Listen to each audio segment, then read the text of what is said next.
2-3 రోజుల్లో రాష్ట్ర వ్యాప్తంగా రుతుపవనాల విస్తరణ ఆవర్తన ప్రభావంతో సిటీ సహా జిల్లాల్లో వానలు. ప్రభుత్వ పాఠశాలల్లో అడ్మిషన్లు పెంచేందుకు వినూత్న ఆలోచన. వేములవాడ రూరల్లో ప్రిన్సిపల్ వీడియో ప్లాన్తో పెరిగిన విద్యార్థులు. ఆదిలాబాద్లో మళ్లీ బ్లాక్లో విత్తనాల విక్రయం. మహారాష్ట్ర తరలిస్తుండగా స్టాక్ సీజ్, డీలర్పై కేసు. నిజామాబాద్ ప్రభుత్వ హాస్పిటల్లో నిలిచిన రక్త పరీక్షలు. టీహబ్లో తరచూ టెస్టింగ్ మిషన్ రిపేర్తో పరేషాన్. ఆసిఫాబాద్లో ఎక్సైజ్ పోలీసుల దాడులు. గుడుంబా తయారీకి ఉంచిన బెల్లం పానకం ధ్వంసం.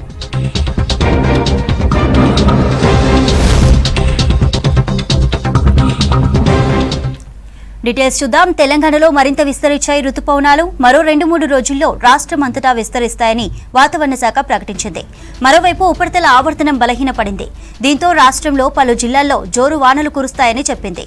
వికారాబాద్, మహబూబ్ నగర్, వనపర్తి, నారాయణపేట జిల్లాలకు భారీ వర్ష సూచన చేసింది.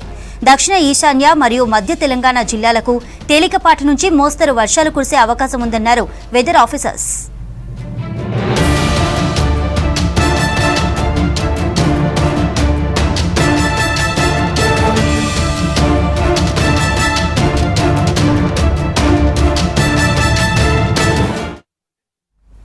మంచిర్యాల జిల్లాలోని దండేపల్లిలో చేప మందు కోసం ప్రజలు తరలివచ్చారు. మండల కేంద్రానికి చెందిన రంగసాయి ప్రేమ్రాజ్, భూలక్ష్మి దంపతుల ఆధ్వర్యంలో 15 ఏళ్లుగా ఉచితంగా చేప మందు పంపిణీ కొనసాగుతోంది.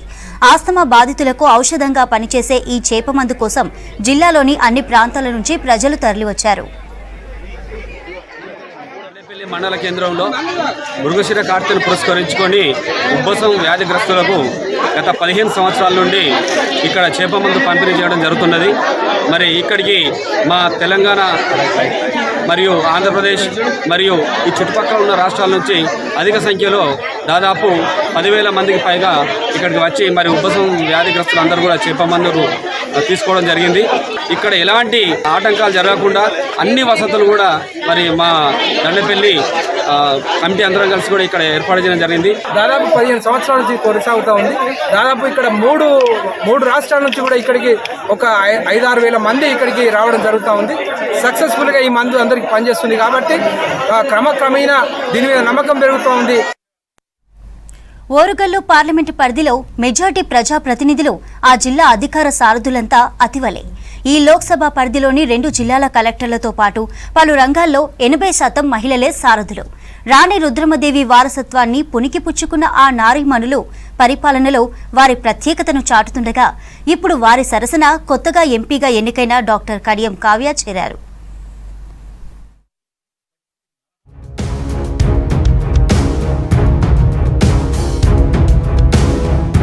ఓరుగల్లు ఈ పేరు చెప్పగానే కాకతీయ సామ్రాజ్యాన్ని ఏకఛత్రాధిపత్యంలో పాలించిన రాణి రుద్రమదేవి గుర్తుకు వస్తారు. ఇప్పుడు ఆ వారసత్వాన్ని పుణికిపుచ్చుకుందో ఏమో గాని ఇక్కడ 80% ప్రజాప్రతినిధులు, అధికార సారథులంతా మహిళలే. తాజాగా జరిగిన లోక్సభ ఎన్నికల్లోనూ ఓ మహిళనే ఇక్కడ నుంచి ఢిల్లీలో అడుగు పెడుతున్నారు. కాకతీయుల పాలనకు రాజధానిగా నిలిచిన వరంగల్ నుంచి లోక్సభకు డాక్టర్ కడియం కావ్య విజయం సాధించడంతో అతివల పాలనపై మరోసారి ఆసక్తికర చర్చ మొదలైంది.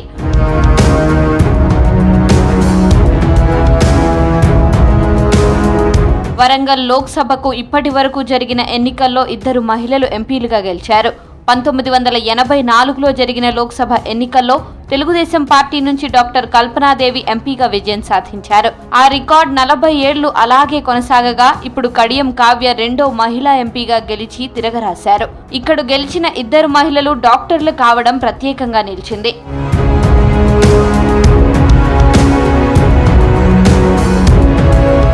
బహుశా దేశంలో ఏ జిల్లాకు లేని ఓ చరిత్ర ఇప్పుడు ఉమ్మడి వరంగల్ లోక్సభ స్థానం సొంతం చేసుకుంది.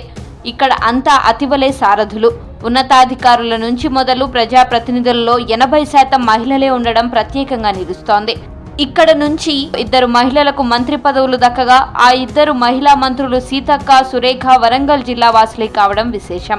మంత్రిగా ఉన్న కొండా సురేఖ ప్రాతినిధ్యం వహిస్తున్న వరంగల్ తూర్పు పరిధిలోనే రాణి రుద్రమదేవి సామ్రాజ్య రాజధాని కిలా వరంగల్ ఉంది. ఇలా వరంగల్ లోక్సభ పరిధిలోని 7 నియోజకవర్గాలుంటే అందులో ఎమ్మెల్యేలుగా సురేఖ, యశస్విని రెడ్డి మహిళలు ఎమ్మెల్యేలుగా గెలుపొందగా ఇప్పుడు వారి సరసన మరో ప్రజాప్రతినిధి కడియం కావ్య ఎంపీగా విజయం సాధించారు.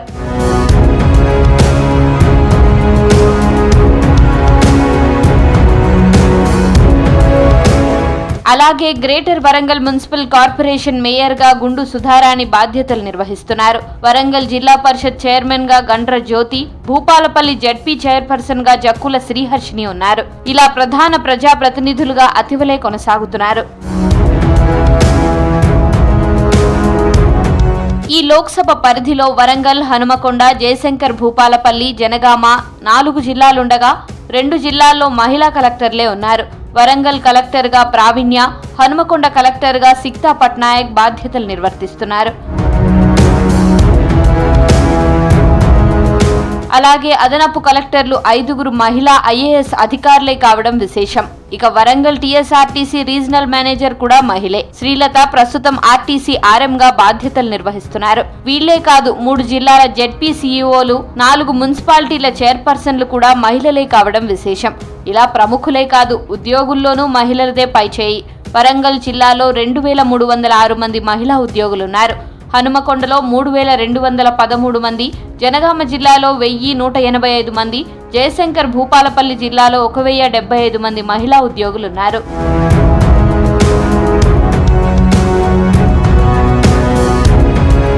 ఇందుగల రందులేరను సందేహం వలదన్నట్లు అన్ని విభాగాల్లో మహిళలే సారథులుగా పరిపాలన సాగిస్తున్నారు.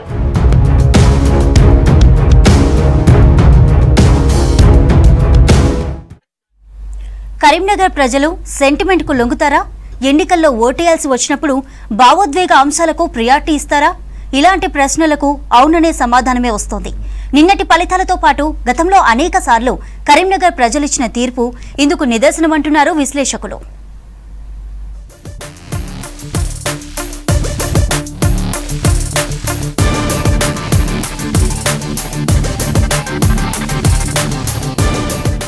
కరీంనగర్ పార్లమెంట్ సెగ్మెంట్లో సమస్యలు, ప్రజల డిమాండ్ల కంటే కూడా సెంటిమెంట్ బేస్ గా జరిగే ఎన్నికల్లో ప్రజలు ఎమోషనల్ కే ఎక్కువ ప్రియారిటీ ఇస్తారని అనేకసార్లు రుజువైంది. 1952 నుంచి మొన్నటి లోక్సభ ఎన్నికల వరకు కొన్ని సెంటిమెంట్లు ప్రజలను ఆ పార్టీ వైపు, నేత వైపు మొగ్గేలా చేశాయని స్పష్టమవుతోంది. సరిగ్గా 2019, 2024లోనూ కరీంనగర్లో బండి సంజయ్ విజయం వెనుక అలాంటి సెంటిమెంట్ ఎమోషన్ కనిపించాయని నేతలు విశ్లేషిస్తున్నారు.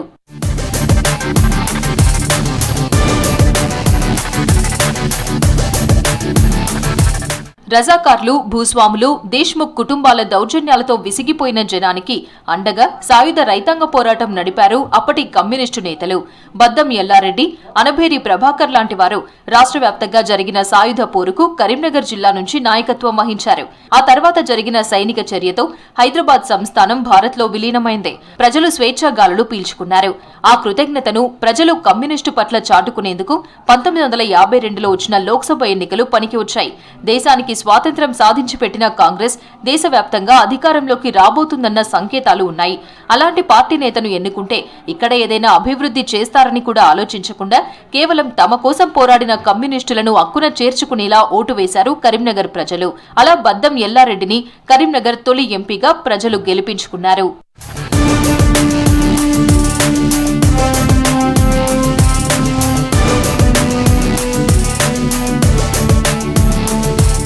ఇలాంటి సందర్భం మళ్లీ 1971లోనూ వచ్చింది. ప్రత్యేక రాష్ట్రంగా ఉన్న తెలంగాణ ప్రాంతాన్ని ఆంధ్రాలో విలీనం చేయడాన్ని వ్యతిరేకిస్తూ ప్రత్యేక రాష్ట్రం కోసం 1969లో ఉద్యమం వచ్చింది. ఆనాటి ఉద్యమానికి తెలంగాణ ప్రజాసమితి పార్టీ నాయకత్వం వహించింది. ఆ పార్టీ తరపున పోటీ చేసిన ఎం సత్యనారాయణరావును 1971 సార్వత్రిక ఎన్నికల్లో భుజాన పెట్టుకుని గెలిపించారు అప్పటి ప్రజలు. ఈసారి కూడా తమ ప్రాంత అభివృద్ధిని పట్టించుకోకుండా ప్రత్యేక రాష్ట్ర సాధన పోరాటంలో పాల్గొన్న తెలంగాణ ప్రజాసమితి పార్టీని అక్కున చేర్చుకున్నారు కరీంనగర్ ఓటర్లు. 2004లో కేసీఆర్ కరీంనగర్ నుంచి పోటీ చేసి విజయం సాధించడం, ఆ తర్వాత 2006, 2008లో ఉప ఎన్నికల్లోనూ ఆయన వెంట నడవడం వెనుక కూడా ప్రత్యేక రాష్ట్ర ఆకాంక్షే కారణం.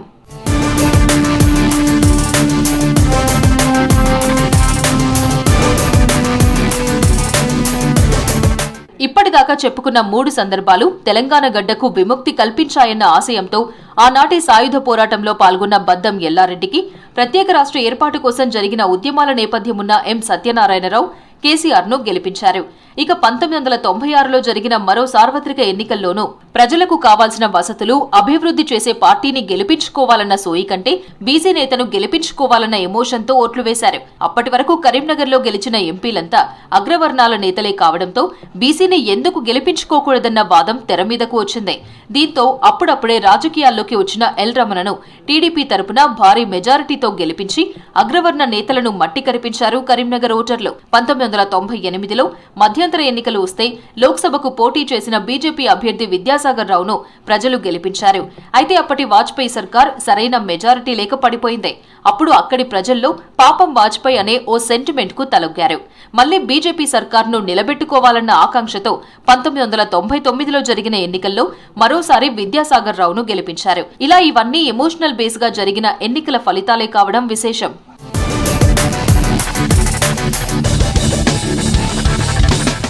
ఇక నిన్న వెలువడిన ఫలితాల్లో 2019లో జరిగిన ఎన్నికల్లోనూ బీజేపీ అభ్యర్థి బండి సంజయ్ విజయం వెనుక కూడా ప్రజల్లో రగిలిన సెంటిమెంట్ కారణమంటున్నారు ఎనలిస్టులు.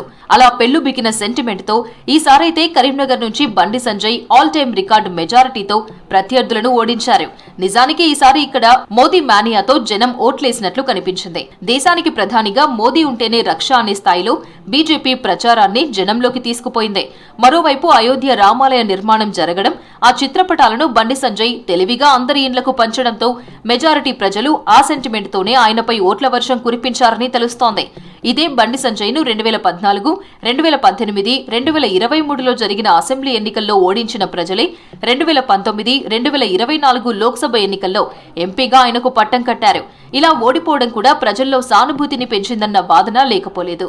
2019లో గెలిచిన బండి సంజయ్ ఈసారి దేశంలో మోదీ మరోసారి ప్రధాని కావాలన్న ప్రచార సెంటిమెంట్ తో ఘన విజయం సాధించారని విశ్లేషిస్తున్నారు.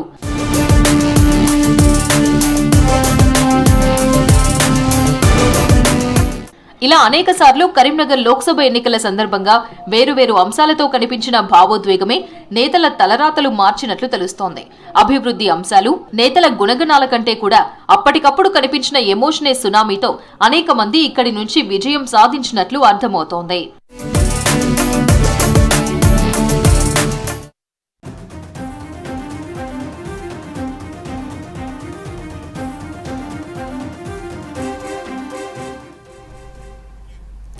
ఢిల్లీ పార్లమెంటు సెంట్రల్ హాల్లో కాంగ్రెస్ ఎంపీలు సమావేశమయ్యారు. ఈ మీటింగ్లో ప్రతిపక్ష నేతగా రాహుల్ గాంధీకి సారథ్య బాధ్యతలు అప్పగించనున్నారు ఎంపీలు.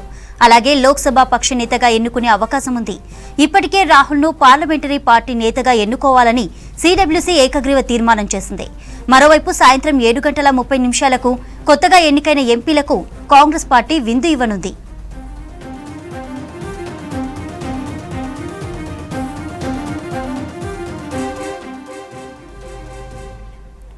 మరిన్ని అప్డేట్స్ అందించడానికి మదర్ లైవ్ లో ఉన్నారు. మదర్, కాంగ్రెస్ ఎంపీల భేటీకి సంబంధించి అప్డేట్స్ ఏంటి? కాంగ్రెస్ పార్లమెంటరీ పార్టీ సమావేశం కొనసాగుతోంది జ్యోతి. కొద్దిసేపు క్రితమే ఈ సమావేశం ప్రారంభమైంది. సమావేశానికి ఏఐసీసీ అధ్యక్షుడు మల్లికార్జున్ ఖర్గే, సోనియా గాంధీ, కేసీ వేణుగోపాల్తో పాటు కొత్తగా ఎన్నికైనటువంటి ఎంపీలందరూ కూడా ఈ సమావేశంలో పాల్గొంటున్నారు. ఈ సమావేశం తాలూకు ఎజెండా రాహుల్ గాంధీని విపక్ష నేతగా ఎన్నుకోవడము, అలాగే కాంగ్రెస్ పార్టీకి సంబంధించి లోక్సభ పక్ష నేతగా రాహుల్ గాంధీ లీడ్ చేయాలి అనేది కాంగ్రెస్ పార్టీకి సంబంధించిన నేతలు డిమాండ్ చేస్తూ ఉన్నారు. దానిలో భాగంగానే ఇప్పుడు పార్లమెంటరీ పార్టీ సమావేశాన్ని నిర్వహించి లోక్సభ పక్ష నేతగా కాంగ్రెస్ పార్టీకి సంబంధించిన లోక్సభ పక్ష నేతగా రాహుల్ గాంధీని ఎన్నుకునేటువంటి అవకాశం ఉంది. ఇప్పటికే ఈరోజు మధ్యాహ్నం జరిగినటువంటి సిడబ్ల్యూసీ సమావేశంలో కాంగ్రెస్ పార్టీకి సంబంధించినటువంటి నేతలు సిడబ్ల్యూసీ తీర్మానం కూడా చేశారు. రాహుల్ గాంధీ ఇటు లోక్సభ పక్ష నేతగా కొనసాగాలి అంటూ కూడా ఆయన కోరుతూ, విపక్ష నేతగా ఉండాలని కోరుతూ ఒక తీర్మానాన్ని కూడా సిడబ్ల్యూసీ చేసింది. ఆ మేరకు ఇప్పుడు జరుగుతున్నటువంటి కాంగ్రెస్ పార్టీ పార్లమెంటరీ పార్టీ మీటింగ్లో లోక్సభ పక్ష నేతగా రాహుల్ గాంధీని ఎన్నుకోవడం లాంఛనప్రాయమైనటువంటి అభిప్రాయం అయితే వ్యక్తమవుతుంది. ఎందుకంటే అందరూ నాయకులు కూడా ముక్త కంఠంతో రాహుల్ గాంధీ లీడ్ చేస్తే బాగుంటుంది, ఖచ్చితంగా ఎన్డీఏ ప్రభుత్వాన్ని ఇరుకును పెట్టాలంటే ఖచ్చితంగా రాహుల్ గాంధీ లీడ్ చేయాలి. లోక్సభ పక్ష నేతగా, కాంగ్రెస్ పార్టీకి సంబంధించిన లోక్సభ పక్ష నేతగా రాహుల్ గాంధీ ఉండాల్సిందే అనేటువంటి డిమాండ్లు చేస్తూ ఉన్నారు. ఇప్పటివరకు 5వ ఎంపీగా రాహుల్ గాంధీ ఉన్నారు. 2 సార్లు యూపీఏ గవర్నమెంట్లో ఎంపీగా ఉన్నారు. తర్వాత 2 సార్లు బీజేపీ ప్రభుత్వంలో ఎంపీగా ఉన్నారు. బట్ ప్రభుత్వంలో ఉన్నప్పుడు, యూపీఏ గవర్నమెంట్ అధికారంలో ఉన్నప్పుడు కూడా రాహుల్ గాంధీ ఎలాంటి పదవులు కూడా తీసుకోలేదు. బట్ ఈసారి కాంగ్రెస్ పార్టీకి లాస్ట్ 2 టైమ్స్ అధికారికంగా ప్రతిపక్ష హోదా కాంగ్రెస్ పార్టీకి ప్రధాన ప్రతిపక్ష హోదా అనేది కూడా దక్కింది. ప్రధాన ప్రతిపక్ష నేతగా ఉంటే ఖచ్చితంగా ప్రోటోకాల్తో పాటు ఇతర కొన్ని కీలకమైనటువంటి కమిటీల్లో రాహుల్ గాంధీకి కీలక పాత్ర అనేది కూడా పోషించేటువంటి అవకాశం ఉంటుంది. కేంద్ర ప్రభుత్వం ఏకపక్షంగా తీసుకునేటువంటి చాలా నిర్ణయాలను కూడా అడ్డుకునేటువంటి అవకాశం ఉంటుంది అనేది కూడా కాంగ్రెస్ పార్టీకి సంబంధించినటువంటి నేతలు చెప్తున్నారు. లోక్సభ పక్ష నేత కాంగ్రెస్ పార్టీకి సంబంధించిన ఇంటర్నల్ వ్యవహారం. కానీ విపక్ష ఇండియా కూటమికి సంబంధించి కూడా రాహుల్ గాంధీ లీడ్ చేయాలి. పార్లమెంటుకు సంబంధించినటువంటి వ్యవహారాలు కావచ్చు, ఇతర అంశాల్లో కూడా రాహుల్ గాంధీ లీడ్ చేయాలనేటువంటి డిమాండ్ కూడా వినపడతా ఉన్నాయి. ఇటు మిత్రపక్షాలు కూడా రాహుల్ గాంధీ కనుక లీడ్ చేస్తే ఖచ్చితంగా తమకు ఎలాంటి అభ్యంతరం లేదు. రాహుల్ గాంధీతో గతంలో కలిసి పనిచేసాం, ఇప్పుడు కూడా కలిసి పనిచేసేందుకు తామంతా సిద్ధంగా ఉన్నామంటూ కూడా కొన్ని రాజకీయ పార్టీలకు సంబంధించిన నేతలు కూడా, శివసేనకు సంబంధించినటువంటి నేత సంజయ్ రావుత్ కూడా గతంలో ఆయన ప్రకటించారు. ఇప్పుడు కూడా ఆల్మోస్ట్ అన్ని పార్టీలు కూడా అదే స్టాండ్ మీద ఉండేటువంటి అవకాశం ఉంది. కాబట్టి ఆయన లీడ్ చేస్తే బాగుంటుంది అనేటువంటి అభిప్రాయం అయితే వ్యక్తమవుతుంది. అయితే రాహుల్ గాంధీ ఏం ఆలోచిస్తున్నారు ఏంటి అనే దానిపైన ఈ మీటింగ్ తర్వాత ఒక క్లారిటీ అయితే వచ్చేటువంటి అవకాశం ఉంది. అయితే ప్రధానంగా పార్టీకి సంబంధించిన కీలక నేతలందరూ కూడా రాహుల్ గాంధీయే లీడ్ చేయాలి అనేటువంటి డిమాండ్ చేస్తున్నటువంటి నేపథ్యంలో, కోరుతున్నటువంటి నేపథ్యంలో రాహుల్ గాంధీ లోక్సభ పక్ష నేతగా ఎన్నుకుంటారు. ఆ తర్వాత కాంగ్రెస్ పార్టీకి సంబంధించినటువంటి ఎంపీలకు విందు అనేది కూడా ఏర్పాటు చేశారు. సాయంత్రం 7:30కి మల్లికార్జున్ ఖర్గే ఒక హోస్ట్ కూడా చేస్తున్నారు, ఒక విందును కూడా హోస్ట్ చేస్తున్నారు. రాహుల్ గాంధీని ఎన్నిక చేసిన తర్వాత ఈ కార్యక్రమం ఉంటుందనేటువంటి అంశాలను అయితే కాంగ్రెస్ పార్టీకి సంబంధించిన నేతలు చెప్తున్నారు. మరి కాసేపట్లోనే ఈ సమావేశం ముగియబోతుంది. ముగిసిన తర్వాత పార్టీ లోక్సభ కాంగ్రెస్ పార్టీకి సంబంధించి పార్లమెంటరీ పార్టీ మీటింగ్లో ఏ నిర్ణయాలు తీసుకున్నారు అనే దానిపైన ఒక క్లారిటీ అయితే ఇస్తారు. ఇది మధ్యాహ్నం జరిగినటువంటి ప్రెస్ మీట్లో కూడా జయరాం రమేష్ కావచ్చు, కేసీ వేణుగోపాల్ ఇద్దరు కూడా క్లారిటీ ఇచ్చారు. కేవలం లోక్సభ పక్ష నేత ఎంపికకు సంబంధించినటువంటి అంశంపైనే ప్రస్తుతం మీటింగ్ ని నిర్వహిస్తున్నాము. ఆ మీటింగ్ లోనే దానికి సంబంధించినటువంటి ఫైనల్ డిసిషన్ అనేది కూడా తీసుకుంటామనేటువంటి అభిప్రాయం కూడా వాళ్ళు చెప్పారు. కాబట్టి మరి కాసేపట్లోనే రాహుల్ గాంధీ లోక్సభ పక్ష నేతగా ఎన్నుకున్నారనే దానిపైన అధికారిక ప్రకటన అయితే వచ్చేటువంటి అవకాశం ఉంది. Chandrika. Thank you mother.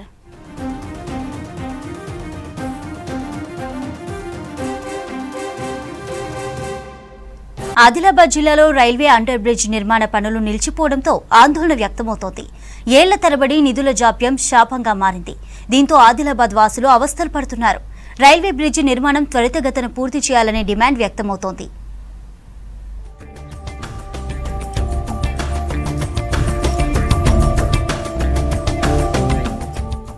Adilabad జిల్లా కేంద్రంలో రైల్వే లైన్తో పట్టణ ప్రజలు ఇబ్బందులు పడుతున్నారు. రైల్వే గేట్ ప్రాంతంలో బ్రిడ్జ్ నిర్మాణం చేపట్టాలని సాధన కమిటీ ఆందోళనలు చేపట్టింది. ప్రజల సమస్యలు తీర్చేందుకు రైల్వే అండర్ బ్రిడ్జ్ నిర్మాణానికి 2010లో కేంద్ర ప్రభుత్వం ప్రతిపాదనలు రూపొందించింది. 12 ఏళ్ల తర్వాత 2022 జనవరి 21న 97 కోట్ల రూపాయల నిధులు మంజూరు చేసి బ్రిడ్జ్ నిర్మాణానికి జీవో 18 జారీ చేసింది. కేంద్ర రైల్వే శాఖ 39 కోట్ల 49 లక్షలు, రాష్ట్ర ప్రభుత్వం 57 కోట్ల 71 లక్షల వాటా నిధులతో నిర్మాణ పనులు చేపట్టాలి. 2022 నవంబర్ 11న రైల్వే అండర్ బ్రిడ్జ్ పనులకు శంకుస్థాపన చేశారు. గతేడాది నుంచి రైల్వే శాఖ, R&B శాఖలు నిర్మాణ పనులు చేపడుతున్నాయి.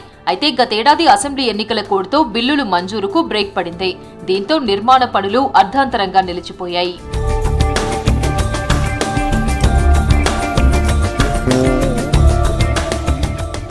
ఆదిలాబాద్ నగరంలో 30 సంవత్సరాల క్రితం రైల్వే స్టేషన్ను ఏర్పాటు చేశారు. అప్పట్లో అంబేద్కర్ చౌక్, కుమార్పేట, శాంతినగర్, భుక్తాపూర్ ప్రాంతాలలో 2 కిలోమీటర్ల వైశాల్యంతో పట్టణ విస్తీర్ణం ఉండేది. క్రమేణా టౌన్ శరవేగంగా విస్తరించింది. మహారాష్ట్రలోని నాగ్పూర్, కరీంనగర్, వరంగల్, ఆదిలాబాద్ జిల్లాలకు ప్రధాన రహదారి కావడంతో ఈ రోడ్డు రద్దీగా ఉంటుంది. రైల్వే లైన్ అటువైపు మార్కెట్ కమిటీ ఉండడంతో అగ్రి ఉత్పత్తులు రవాణా చేస్తుండటంతో ట్రాఫిక్ విపరీతంగా ఉంటుంది. దాంతో గంటల కొద్దీ ట్రాఫిక్ జామ్ అవుతోంది. 10 ఏళ్లుగా స్థానికులు ఇబ్బందులు పడుతున్నారు.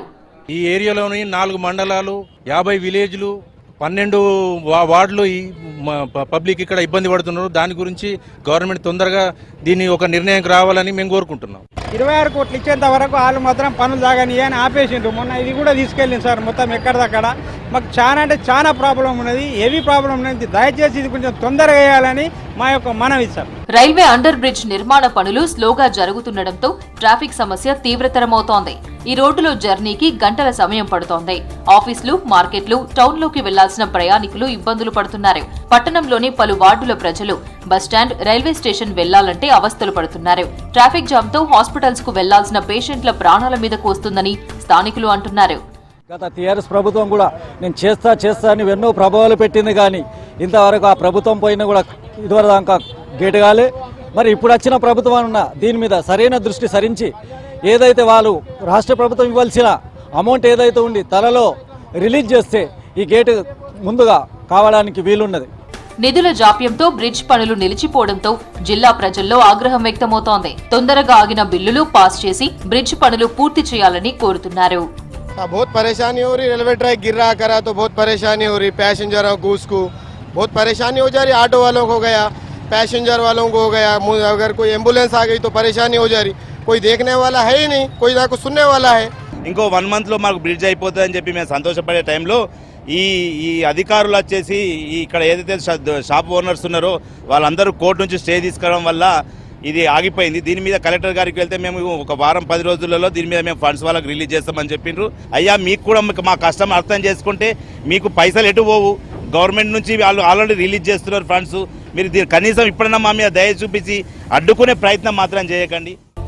ఆదిలాబాద్ లోని పంజాబ్ చౌక్ చౌరస్తా నుంచి రైల్వే గేట్ మీదుగా తాంసీ, తలమడుగు మండలాలు, మహారాష్ట్రలోని పట్టణాలకు ఈ రోడ్డు నుంచి వెళ్తుంటారు.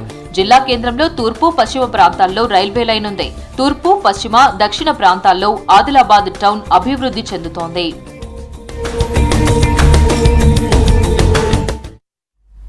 జహీరాబాద్ లోక్సభ ఎన్నికల్లో కాంగ్రెస్ అభ్యర్థి సురేష్ షెట్కార్ విజయం సాధించారు. సెగ్మెంట్లో కీలకంగా ఉండే జుక్కల్ అసెంబ్లీ నియోజకవర్గంలో కాంగ్రెస్ మరోసారి తన సత్తాను చాటింది. గత దశాబ్దంన్నర కాలంగా బీఆర్ఎస్కు బలమైన ఓటు బ్యాంకుగా ఉన్న జుక్కల్లో కాంగ్రెస్ తిరిగి పూర్వ వైభవం సాధించింది. జుక్కల్ ఎమ్మెల్యేగా గెలిచిన లక్ష్మీకాంతారావు పార్లమెంట్ ఎన్నికల్లోనూ తన పట్టు నిలుపుకున్నారు. జుక్కల్ నియోజకవర్గంలో కాంగ్రెస్, బీజేపీ మధ్య పార్లమెంట్ ఎన్నికల పోరు ఆసక్తికరంగా నడిచింది. ఇందులో కాంగ్రెస్ విజయం సాధించింది. జహీరాబాద్ పార్లమెంటరీ బీజేపీ అభ్యర్థి బీబీ పాటిల్ సొంత నియోజకవర్గం జుక్కల్. ఎలాగైనా జుక్కల్లో కాంగ్రెస్ కి ఆధిక్యం రావాలని కష్టపడ్డారు ఎమ్మెల్యే లక్ష్మీకాంత్. కాంగ్రెస్ అభ్యర్థి సురేష్ షెట్కార్ జుక్కల్ నియోజకవర్గంలో చాలా తక్కువ ప్రచారం నిర్వహించారు. కానీ గెలుపు, ప్రచార బాధ్యతను తనపైన వేసుకున్నారు ఎమ్మెల్యే లక్ష్మీకాంతరావు. ఎన్నికల ప్రచారం మొదలైన నాటి నుంచి నియోజకవర్గానికే పరిమితమైన లక్ష్మీకాంతరావు గ్రామ గ్రామాల్లో ప్రచారం నిర్వహించారు. గత 6 నెలల కాలంలో కాంగ్రెస్ ప్రవేశపెట్టిన పథకాలను ప్రజల్లోకి తీసుకెళ్లారు. బీబీ పాటిల్ గత 10 సంవత్సరాలు ఎంపీగా చేసిందేమీ లేదన్న నినాదాన్ని బలంగా తీసుకుపోయారు. ఎప్పటికప్పుడు స్థానిక కాంగ్రెస్ నేతలు, కార్యకర్తలతో సమీక్ష సమావేశాలు నిర్వహిస్తూ అభ్యర్థి గెలుపు కోసం శ్రమించారు. ఎమ్మెల్యే లక్ష్మీకాంత్ ప్రచారం ఏ రేంజ్లో చేశారంటే బీబీ పాటిల్ స్వగ్రామం సిర్పూర్లో కాంగ్రెస్ పార్టీ అభ్యర్థి సురేష్ షెట్కార్ కు 78 ఓట్ల లీడ్ వచ్చింది. దీంతో బీబీ పాటిల్ కంగు తిన్నారు. జుక్కల్ నియోజకవర్గంలో బీఆర్ఎస్, బీజేపీ పార్టీలు బలంగా ఉన్నాయి. అయినా ఎమ్మెల్యే లక్ష్మీకాంత్ కృషితో జుక్కల్ నియోజకవర్గంలో కాంగ్రెస్ పార్టీకి 1745 ఓట్ల మెజారిటీ వచ్చింది. జహీరాబాద్ పార్లమెంట్ నియోజకవర్గంలో కామారెడ్డి, ఎల్లారెడ్డి, జుక్కల్, బాన్సువాడ అసెంబ్లీ సెగ్మెంట్లున్నాయి. గత అసెంబ్లీ ఎన్నికల్లో ఎల్లారెడ్డి, జుక్కల్లో కాంగ్రెస్ పార్టీ ఎమ్మెల్యేలు గెలిచారు. కామారెడ్డిలో బీజేపీ, బాన్సువాడలో బీఆర్ఎస్ తరఫున ఎమ్మెల్యేలు ఎన్నికయ్యారు. ఉమ్మడి నిజామాబాద్లో 9 అసెంబ్లీ స్థానాల్లో 4 మాత్రమే కాంగ్రెస్ నుంచి ఎమ్మెల్యేలుగా గెలిచారు. జిల్లా నుంచి మంత్రివర్గంలో ఎవరికి ప్రాతినిధ్యం లేదు. తాజాగా జరిగిన పార్లమెంట్ ఎన్నికల్లో కాంగ్రెస్ ఎమ్మెల్యేలున్న బోధన్, జుక్కల్ నియోజకవర్గాల్లో మాత్రమే కాంగ్రెస్ అభ్యర్థులకు మెజారిటీ వచ్చింది. దీంతో రాబోయే మంత్రివర్గ విస్తరణలో ఉమ్మడి నిజామాబాద్ నుంచి జుక్కల్, బోధన్ ఎమ్మెల్యేలకు అవకాశం ఉండొచ్చన్న చర్చ నడుస్తుంది. ఒకప్పుడు జుక్కల్ కాంగ్రెస్ పార్టీకి కంచుకోట. బీఆర్ఎస్ ఆవిర్భావం తర్వాత వరుసగా 3 సార్లు జుక్కల్లో బీఆర్ఎస్ పార్టీ అభ్యర్థులే ఎమ్మెల్యేలుగా గెలిచారు. అయితే మొన్నటి ఎన్నికల్లో తిరిగి కాంగ్రెస్ అభ్యర్థి ఎమ్మెల్యేగా గెలిచారు. అనూహ్యంగా కాంగ్రెస్ టికెట్ దక్కించుకున్న తోట లక్ష్మీకాంతరావు 1500 ఓట్ల స్వల్ప మెజారిటీతో ఎమ్మెల్యేగా గెలిచారు. తర్వాత పార్టీని బలోపేతం చేసే పని చేశారు. ఇతర పార్టీలో కీలక నేతలుగా ఉన్న వారిని కాంగ్రెస్ లో చేర్చుకున్నారు. నిత్యం ప్రజలకు అందుబాటులో ఉంటూ సమస్యలను పరిష్కరించారు. పార్లమెంట్ ఎన్నికల్లో ప్రచార బాధ్యతలను సీరియస్ గా భుజాన వేసుకుని పార్టీ అభ్యర్థి సురేష్ షెట్కార్ను గెలిపించారు. ఎస్సీ సామాజిక వర్గానికి చెందిన ఎమ్మెల్యే కావటం, ఏఐసీసీకి దగ్గర కావడంతో పాటు కామారెడ్డి జిల్లా నుంచి మంత్రులెవరూ లేకపోవడంతో మంత్రి పదవి దక్కే ఛాన్స్ ఉందని జుక్కల్ ఎమ్మెల్యే లక్ష్మీకాంత్ అనుచరులు అనుకుంటున్నారు. ఎమ్మెల్యే లక్ష్మీకాంత్కు మంత్రి పదవి వస్తే జుక్కల్ నియోజకవర్గం నుంచి మొదటిసారి మంత్రి అయిన వ్యక్తిగా నిలుస్తారు. 80 ఏళ్లలో 21వ పోస్ట్ గ్రాడ్యుయేట్ పట్టా అందుకోబోతున్నారు వీరస్వామి. చదువుకు వయసుతో సంబంధం లేదని నిరూపిస్తున్నారు ఈ వరంగల్ వాసి. బుర్రకథలో ప్రావీణ్యం గడించిన ఈ నిత్య విద్యార్థి దేశంలోని వివిధ వర్సిటీల నుంచి 20 పీజీలు పూర్తి చేశారు. వచ్చే జూలైలో 21వ పీజీ పట్టా అందుకోనున్నారు.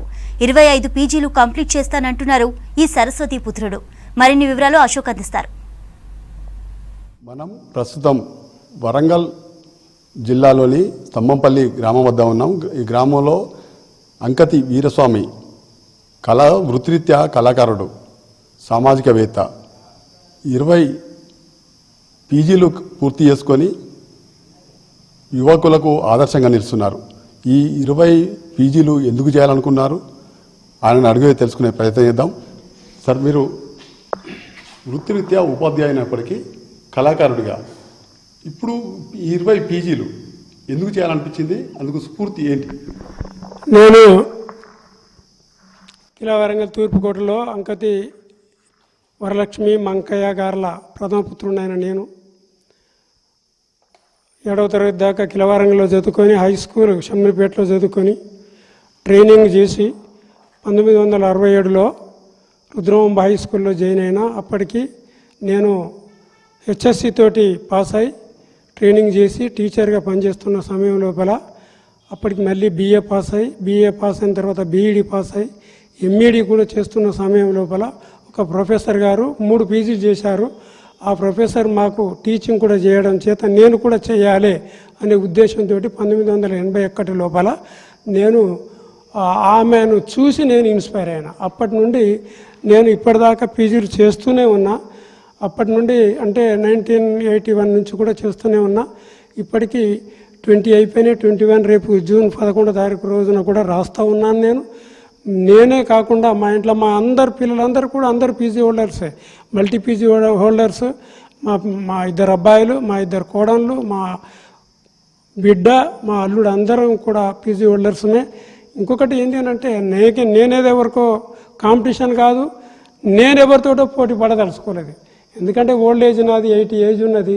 నేను ఒక బుర్రకథ కళాకారుణ్ణి, టీవీ అండ్ రేడియో ఆర్టిస్ట్ని. నేను ప్రధానోపాధ్యాయునిగా చేసి 2002లో రిటైర్మెంట్ అయినా. అప్పటికే నేను ఒక 7-8 పీజీలు చేసినాను. అప్పటి నుంచి ఇప్పటిదాకా రోజు చదువుతూనే ఉన్నా. ఇప్పుడు కూడా నేను చదువుతూనే ఉన్నా. రేపు జూన్ 11వ తారీఖు రోజు కూడా ఎగ్జామ్ రాయబోతున్నా.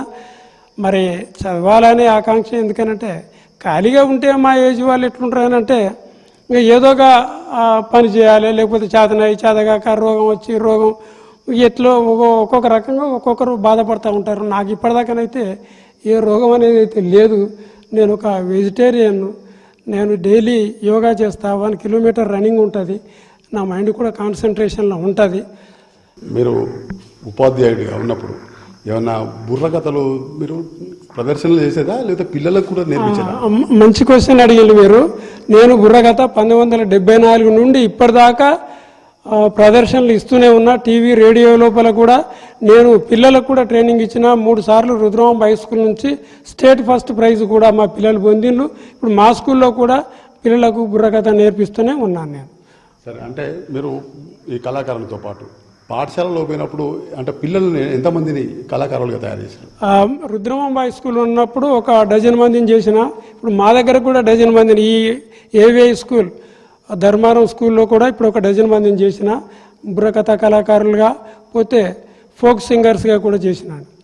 సరే, ఇప్పుడు మీరు కళాకారునిగా వృత్తిత్వ ఉపాధ్యాయునిగా సామాజిక కార్యక్రమాలు అంటే ఏం చేశారు? సామాజిక కార్యక్రమాలంటే మీరు అన్నట్టుగా నేను ఇప్పటిదాకా మా తల్లి ఆగస్టు 3, 2010లో చనిపోయినప్పుడు ఆమె కళ్ళను దానం చేయిస్తూ ఇప్పటిదాకా కూడా ఒక 30 మంది కళ్ళను కూడా దానం చేయించిన నేను. అట్లాగనే మీరు అన్నట్టుగా నేను ఒక సామాజిక సంస్కర్తనే కాకుండా రేడియో టీవీలో కూడా ఎయిడ్స్ గురించి, ఫ్యామిలీ ప్లానింగ్ గురించి, నిరక్షరాస్యత నిర్మూలన గురించి కూడా ప్రోగ్రాములు చేసిన కాబట్టి ఒక సామాజిక సంస్కర్తగా కూడా నేను పనిచేస్తున్నా, రేపు కూడా చేస్తాను నేను. సార్, ఇప్పుడు మీరు ఒక పరీక్ష రాయడానికి పోతున్నారు, పీజీ పరీక్ష రాయబోతున్నారు, మీ పక్కపొంటి స్టూడెంట్స్ కూకుంటే ఎట్లా ఫీల్ అవుతారు? మీరన్నట్టుగా మీరు మంచి క్వశ్చన్ అడిగిన నన్ను. ఆ పిల్లలందరూ కూడా ఏమున్నా 25, 30 ఏజ్ లోపల ఉంటారు, అమ్మాయిలు అబ్బాయిలు. వాళ్ళు నన్ను పట్టి లాగుతా ఉంటారు, తాత నీకు ఎట్లా చదువుతావా, రాస్తావా, మైండ్ ప్రజెంట్లు ఉంటుందా అని అడిగి వాళ్ళు నన్ను గేల్ చేస్తూ ఉంటారు. సరే పిల్లలు కదా వాళ్ళు చేసుకున్నామా, నేను రాస్తా, నేను మంచిగా చదువుతా, రాస్తానమ్మా, కాకపోతే మీకు ఏమైనా చూపెడతా, అట్లేం మీరు ఫీల్ కాకండి అని చెప్తా. పిల్లల్ని కూడా నేను ఎంకరేజ్ చేస్తా ఖచ్చితంగా. పిల్లలు కూడా వాళ్ళు బాగా హ్యాపీ ఫీల్ అవుతారు. కొందరు పిల్లలు నాతో ఫోటోలు దిగినవి కూడా ఉన్నాయి, నేను చూపెడతాను. సరే, మీరు అంటే ఇప్పుడు మామూలుగా మీరు చదువుకోవడానికి మీరు బయటికి వెళ్ళడానికి ఎట్లా వెళ్తారు? బండి మీద? నేను ఇప్పటిదాకా కూడా బండినే నడుపుతా, నేనే స్వయంగా బండి నడుపుతా, ఎవరి కోఆపరేషన్ తీసుకోను, నేనే నడుపుతా. ఎగ్జామ్స్ కానీ బయటకి కానీ దేనికైనా బండి నేనే నడుపుతా. సరే, ఇప్పుడు మీ పక్క పంట వచ్చి పిల్లలు ఎగ్జామ్ రాస్తూ ఉంటాం, వాళ్ళు మిమ్మల్ని చూస్తున్నప్పుడు ఎట్లా అనిపిస్తుంది? అయితే మీరు అన్నట్టుగా నేను గిల్టీ ఫీల్ కాను. యాక్చువల్గా నేను అంటే ఇంకెవరైనా కూడా ఇప్పుడు ఇదే ఫోటోలో చూసిన మీరు ఒక అమ్మాయి 23 ఏజ్ ఉన్నది, దాంట్లో నేను 80 ఏజ్ ఉన్నా. ఆ అమ్మాయి తాత అని ఇట్లా భుజం పట్టుకొని అన్నా కూడా నేను మా మనవరాలకనే నేను ఫీల్ అవుతుంటా, అంతే తప్ప ఇంకొక నెగటివ్ థాట్ రాదు. మీరు అన్నది కరెక్ట్. అది ఇంకా భవిష్యత్తులో ఏం చేయాలనుకుంటున్నారు? ఇంకా భవిష్యత్తులో ఇంకొక 4 అంటే 25 పీజీలు చేద్దామనే ఆలోచన ఉన్నది. ఒకవేళ శరీరం ఆరోగ్యంగా ఉండి కంట్రోల్లో ఉండి పరిస్థితులు నాకు అనుకూలిస్తే ఖచ్చితంగా చేస్తానని ఆలోచన. చదువుతూ ఉంటే ఇంట్లో వాళ్ళు, కుటుంబ వాళ్ళు మీకు సహకరిస్తారు సార్? ఇంట్లో వాళ్ళు మీకు ఇంకెందుకు ఈ చదువు, ఇప్పుడు ఎందుకు, అదేంది ఇదేందని మా పిల్లలు కానీ మా భార్య కానీ కూడా కొద్దిగా అదైతే అంటారు. చదువుకోవాలనే పట్టుదల ఉంటే వయసు అడ్డురాదని నిరూపిస్తున్నారు వీరస్వామి. ఈయనను స్ఫూర్తిగా తీసుకొని యువత చదువులో ఉన్నత విద్యను అభ్యసించాలని మనం కోరుకుందాం. వీరేశు దశరథ్తో అశోక్ విష్ణు, వరంగల్.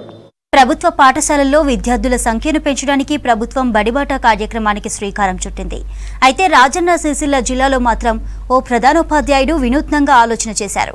ప్రభుత్వ పాఠశాలల్లో చదువు ఎలా ఉంటుంది, ప్రభుత్వ పాఠశాలల్లో చదువుకుంటే ఎలాంటి లాభం జరుగుతుందనే దానిపై ఏఐ సాంకేతిక పరిజ్ఞానంతో వీడియోను రూపొందించి పిల్లల్ని, తల్లిదండ్రుల్ని ఆకర్షిస్తున్నారు.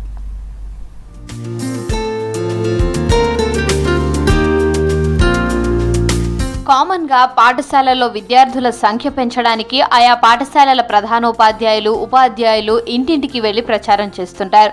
అయితే వేములవాడ రూరల్ మండలం వట్టెంల ప్రభుత్వ ఉన్నత పాఠశాల ప్రధానోపాధ్యాయుడు సూర్యనారాయణ డిఫరెంట్ గా ఆలోచన చేశారు. ఏఐ సాంకేతిక పరిజ్ఞానంతో వీడియో రూపొందించి సోషల్ మీడియాలో వైరల్ చేస్తున్నారు.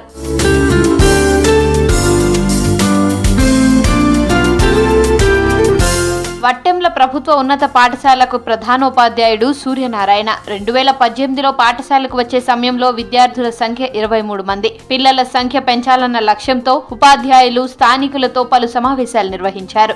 తెలుగు మాధ్యమం మాత్రమే ఉన్న ఈ పాఠశాలలో ఆంగ్ల మాధ్యమంలో బోధనకు శ్రీకారం చుట్టారు. దీంతో విద్యార్థుల సంఖ్య ఏటా పెరుగుతూ వచ్చింది. గత విద్యా సంవత్సరంలో 72 మంది విద్యార్థులున్నారు. ప్రస్తుతం వీరి సంఖ్య మరింత పెంచడంపై దృష్టి సారించారు. ప్రైవేటు పాఠశాలలకు వెళ్తున్న విద్యార్థులారా, ప్రభుత్వ పాఠశాలను వినియోగించుకున్నట్టయితే మీకు డబ్బులు ఆదా అవుతాయి, మీ పాఠశాలను మీరు కాపాడుకున్నట్టు అవుతుంది. దాదాపు 15-20 రోజుల నుంచి పాఠశాల విషయాలను ఆన్లైన్లో కానీ వాట్సాప్లో కానీ ప్రచారం చేయడం కోసము మా హెచ్ఎం గారు అన్ని విధాల ప్రయత్నం చేస్తూ ఉన్నాడు. ప్రతి ఉపాధ్యాయుడు కూడా నిష్ణాతులై ఉన్నారు కాబట్టి, అన్ని ట్రైనింగులు పొందారు కాబట్టి దాని ఫలితం మీ విద్యార్థుల మీద చెందుతుంది కాబట్టి ప్రతి ఒక్కరు ఇప్పటికైనా ఆ ప్రైవేట్ శాలలు బంద్ చేసి మీరు ఆలోచించి ప్రభుత్వ పాఠశాలలు తోలించాలనిగా మేమందరం మీ యొక్క తల్లిదండ్రులు విజ్ఞప్తి చేస్తున్నాం. అసలు ప్రైవేట్ పాఠశాలలు ఎప్పుడు స్టార్ట్ అయినాయి? 20 years బ్యాక్ ప్రైవేట్ స్కూల్ లేవు కదా. ఇప్పుడున్న టీచర్స్ అంతా గవర్నమెంట్ చదివిన వాళ్ళే కదా. ఇప్పుడున్న కలెక్టర్స్ కానీ, ఐపీఎస్లు కానీ, ఐఏఎస్లు కానీ దాదాపు గవర్నమెంట్ బళ్ళనే కదా చదివింది. అంటే దీన్ని బట్టి ఏమర్థమవుతుంది? గవర్నమెంట్ బడిలో చదువుకుంటేనే విద్య అనేది వస్తుంది, ఫ్యూచర్లో జాబ్స్ అనేది వస్తుంది. ప్రైవేట్లో ఏంటంటే ఒకళ్ళు పోతురు తప్పగానే అక్కడ చదువు అనేది నాకు తెలిసి జీరో, చదువేం రాదు. సూర్యనారాయణ గతంలో గంభీరావుపేట మండలం మల్లారెడ్డిపేట ఇతర ప్రాంతాల్లో పనిచేసిన సమయంలో విద్యార్థుల సంఖ్య పెంచడానికి వినూత్నంగా ప్రచారాలు నిర్వహించారు. హిందీ ఉపాధ్యాయుడితో యాంకరింగ్ చేయించి రికార్డు చేసి ప్రచార రథంతో గ్రామాల్లో ప్రచారం చేయించారు. ఇందుకు 2020లో జిల్లా అధికారుల నుంచి అవార్డు అందుకోవడంతో పాటు ప్రతిష్టాత్మక గ్లోబల్ అవార్డు తీసుకున్నారు.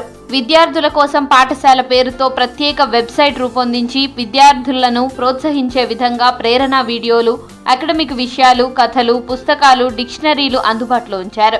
టీచింగ్ చాలా బాగా చేస్తారు, ఫెసిలిటీస్ చాలా బాగున్నాయి, కంప్యూటర్ ల్యాబ్ ఉంది, సైన్స్ ల్యాబ్, ఫుడ్ కూడా చాలా బాగుంటుంది. ప్రైవేట్ స్కూల్కి పోయే వాళ్ళు గవర్నమెంట్ స్కూల్కి రావాలని హెచ్ఎం సార్ చాలా కష్టపడుతున్నారు. సోషల్ మీడియాలో కూడా వైరల్ చేశారు. That's all for now. Stay tuned to V6 News as it is.